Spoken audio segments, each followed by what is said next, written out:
In today's video, we're going to talk about how to use your right arm in the backswing.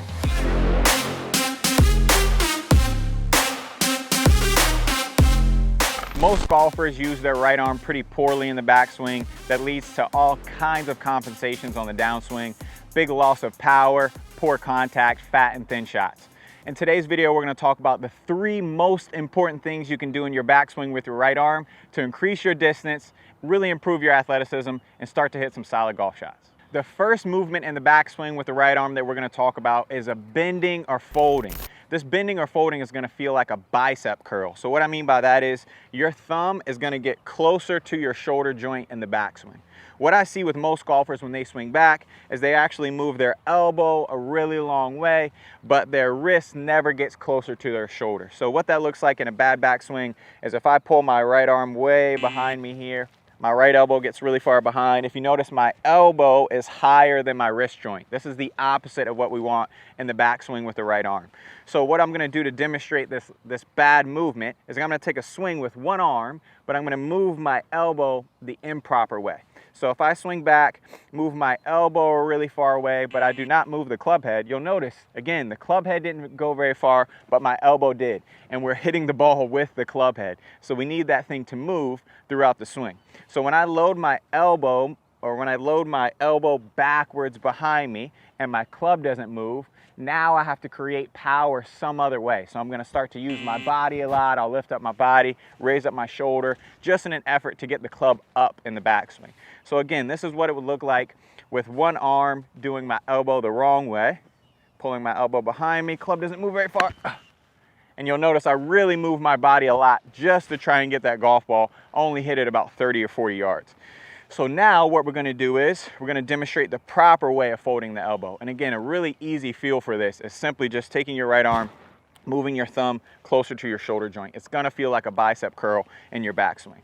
So when I do this one arm drill the proper way, what you're gonna notice is my right elbow is not gonna move very far, but my club head is gonna move a really long distance. So when I start to hinge or fold my elbow, again, getting my wrist joint closer to my shoulder, now what's gonna happen is this club head's gonna travel a far distance. I'm not gonna have to move so much, dive into the ball in order to create some power. We're just gonna hit this ball here. So here we go, folding the arm. So I hit that one super well with one hand. It went, 20 times farther than the one where I did my poor elbow. So again, gonna demonstrate that one more time. So right elbow doesn't move very far. It just hinges up closer to us. The shoulder, again, or the elbow is lower than the wrist. That's what we're looking to have happen on this right arm drill. Gonna do this one more time. Trying to move the club head a long way and not move my elbow a long way. Again, so that one was even more pure than the first one. And loading my right arm is really important for intuition. And so what I mean by that is most golfers are right hand dominant. And when we're right hand dominant, we have all of our awareness, all of our feels in our right hand. For example, if I were to throw this golf ball, let's say 10 yards, I wouldn't really think of how to throw it. I wouldn't say, hey, bend my elbow this way, move my foot back. I would simply move in an athletic manner to throw this golf ball, 10 or 15 yards. Now, the reason that's so important to understand is if I were to do this the wrong way, for example, if I were gonna pitch this ball towards the camera here, I would feel like my elbow folds and pulls back this way. I would not load my elbow like this to throw this golf ball. So now we're gonna hit one doing it the proper way and also hit one doing it the inefficient way. We're gonna see which golf ball goes farther. So here we go, the bad one first. Again, what we see on the bad one is the right elbow gets way behind us. It gets higher than our wrist, and then we really have to lunge at it to create some power. So here's the bad one. Again, I hit that really as hard as I could. It only went about 70, 80 yards. Now we're gonna do a good one here, trying to hinge this right elbow up like a bicep curl. See what we get. So much more solid shot, obviously way farther down the driving range. If you can load that right arm like a bicep curl, you're really gonna improve your athleticism and start to hit some farther, straighter golf shots. The second feel that I want you to have in order to load your right arm correctly in the backswing is what we call supination. So what that means is the right arm or the thumb is going to rotate outwards away from the middle of your body. We say the easiest way to remember it is like you're holding a bowl of soup, so you're holding your hand under. The reason this is so important is because if we swing back, again, with this right arm twisted to inwards, and this is going to be called pronation, the right arm cannot fold properly in the backswing. So what that looks like when I go back, if I twist that too much, now that right arm gets behind me, it looks a lot like that first step that we talked about. So the drill on how to improve your right arm supination in the backswing is we're going to take 3 or almost 4 of our fingers of our right hand off the club in the backswing. The reason for this is if I take my fingers off the club when I swing back, I can't push down into the left. That causes that pronation.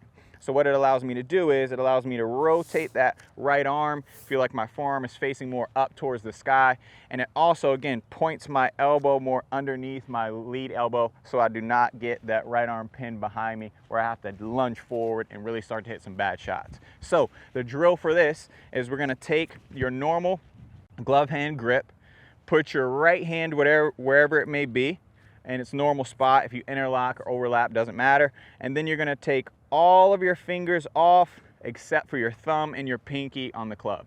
And again, the reason for that is that allows free rotation of the club face, free rotation of this right arm in the backswing. And what you'll notice is it actually goes with the first step, which is folding your right arm. So if we can put these two together, feeling the folding of the right arm, taking those fingers off as we swing, and again, you're just going to punch this down the range. So we're only trying to hit this ball maybe 50 yards with a 7-iron.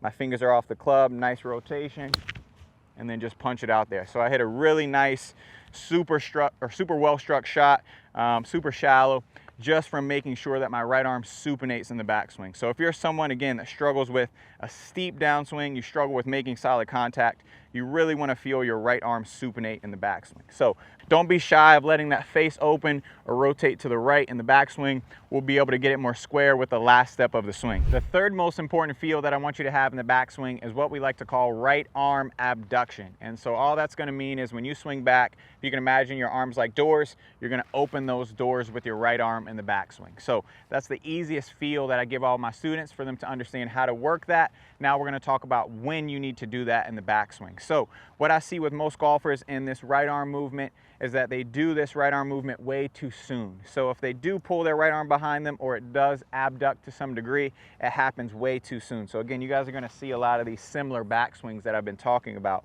is where this right arm really gets behind us.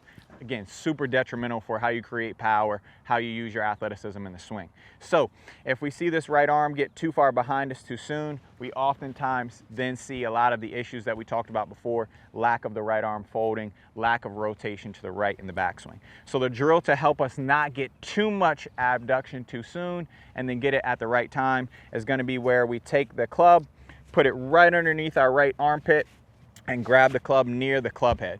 And so the right arm is going to be pretty straight. Again, you guys can see this club is just underneath my armpit. What I'm going to do is when I swing back, I'm going to do a mini backswing where I turn to the right in my backswing where my right arm is going to supinate, and this right arm can't get too far behind me because the club is in the way. Now what we're going to do is take that club off of our body, fold it up to where it is perpendicular to the ground, and then pull this right arm behind us. So the goal is going to be try and get your right elbow behind your neck in the backswing. We just don't want to do it too early. So again, the drill is going to be the club grip right underneath your armpit, right hand all the way near the club head, so right arm is pretty straight.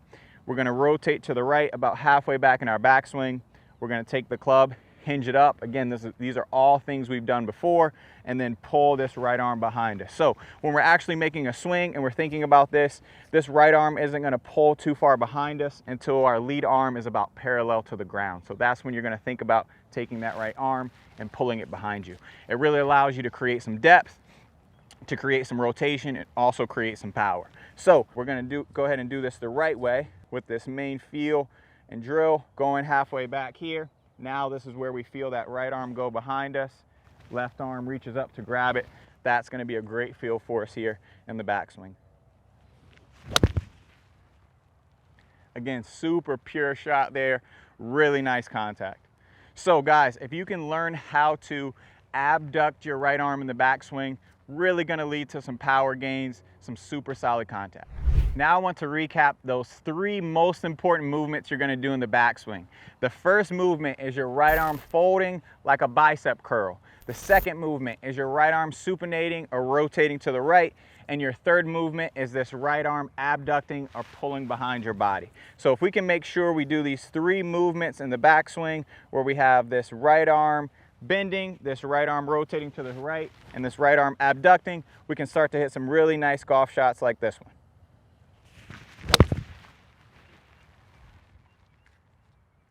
All right, guys, if you enjoyed this instructional video, please comment, like, subscribe down below. I'll be answering those comments personally. Really look forward to hearing from you guys.